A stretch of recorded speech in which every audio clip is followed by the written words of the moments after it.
Having looked at trigonometric functions and calculus, we are now going to combine these two topics by looking at differential calculus of trigonometric functions. So this should be fairly familiar to you. This is a graph of sine x. Now, when we first started looking at differential calculus, we looked at how we could use it to find the instantaneous rate of change at a point, and when we were looking at a graph, that instantaneous rate of change of y with respect to x was interpreted as the gradient. So let's just have a look at what happens when we analyze this in terms of the gradient at a particular point. So some points to start with, we can look at the point at which the tangents to a point have a gradient of 0. So we could see that here, if I drew a tangent to this point here, the gradient would be 0. So we've got a gradient of 0 there. We can see here as well, similarly, we would have a gradient of 0 here. So let's mark that on there. Up here would also be a gradient of 0. And similarly here would be a gradient of 0. We can also see that the maximum gradient will occur at this position here. So the maximum gradient here will be a positive gradient, and that will have a value of 1.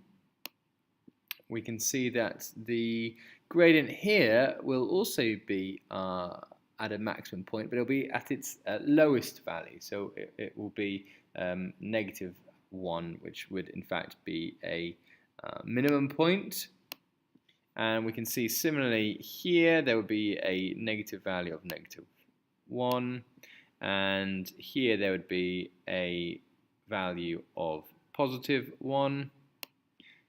Now we should be able to see that what is taking place is that if we join up the gradients of all these points, you should start to recognize the shape that is forming, because it is actually forming a cos function.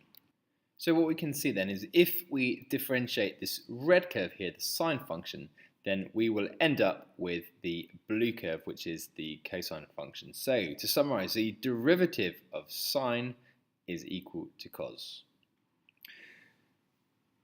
Consider now the derivative of fx equals cos x. So if we start with cos x, we can actually think of cos x as a transformation of sine x. If I have a graph of sine and I translate it to the left pi by 2, so that's fx equals sine bracket x plus pi by 2, that would look the same as cosine x. So I can work with this. If I want to differentiate this function here, which we've just said is the same as the cosine function, how can I do that? Which rule can I use? Well, to differentiate this, I can use the chain rule, because I've, in essence, got two functions. My first function is sine of this, and then my second function is actually what's inside the brackets itself. So we can use the chain rule to differentiate that. So first of all then, I'm going to have to differentiate the sine component, so sine of what's inside the brackets. So if I'm just differentiating sine, well, I've already figured out that the derivative of sine is cos. So first of all, this is going to become cos, if I differentiate sine, so it's going to be cos, and then what's inside the brackets doesn't change in the first instance, so it's cos brackets x plus pi by 2, and then I need to multiply that by the derivative of what's inside the brackets, which in this instance would be 1.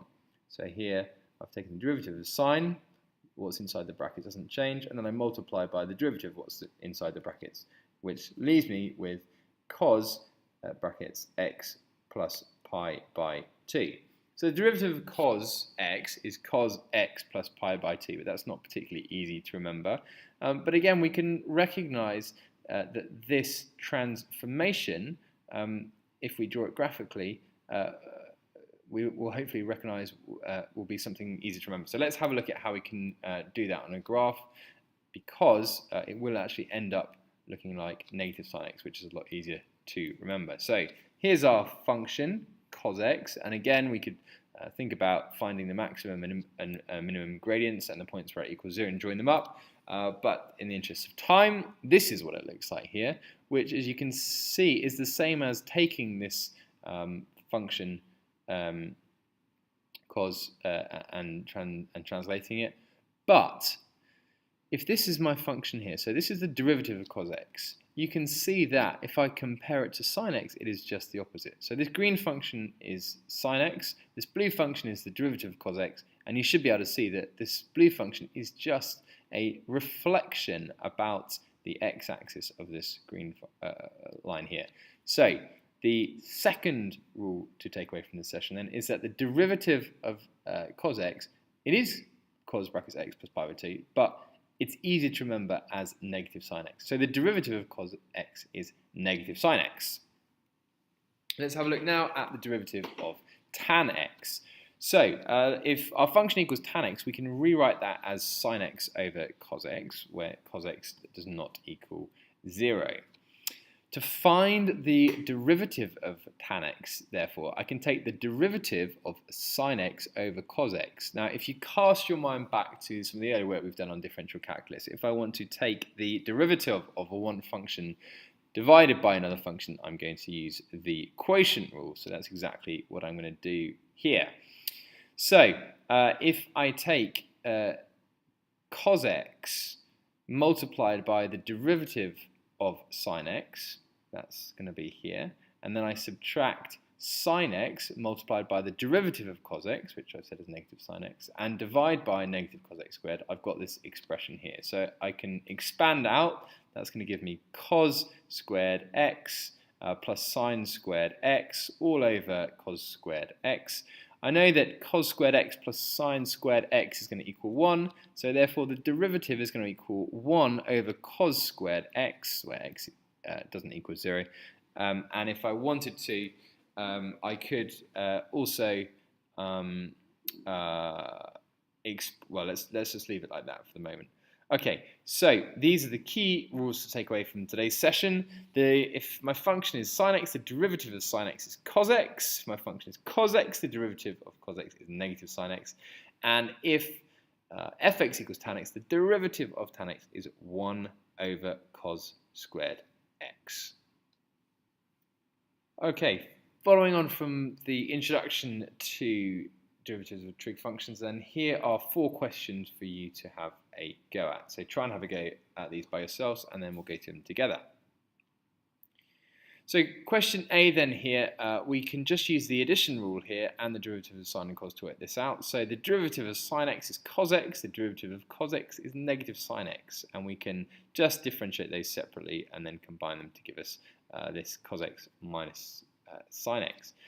For part B, y equals cos t squared, we're going to have to use the chain rule. We're going to have to start off by differentiating the cos function. So if we just differentiate the cos function, that's going to give us negative sine t squared, and then we need to multiply that by the derivative of what's inside the brackets, which is 2t. That's going to give us negative 2t sine t squared. For part C then, 1 over tan x, that is going to be the same as using rational exponents, tan x to the power negative 1, and again we can use a chain rule to differentiate this, which is going to be negative 1 tan x and negative 2 multiplied by the derivative of tan x, which we saw previously was 1 over cos squared x. We can also combine those and write it like this, negative 1 over tan squared x cos squared x.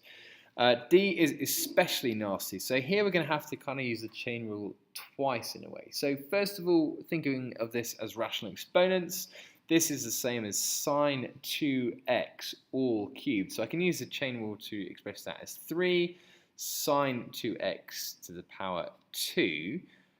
And then I need to multiply that by the derivative of what's inside. However, the derivative of sine 2x itself, I'm going to have to use the chain rule. So the derivative of sine 2x is going to be the derivative of sine, which is cos 2x, multiplied by the derivative of 2x, which is 2. So I've used the chain rule here to find the derivative of what's inside the brackets here. So I've kind of used the chain rule twice. And that is going to be the final answer.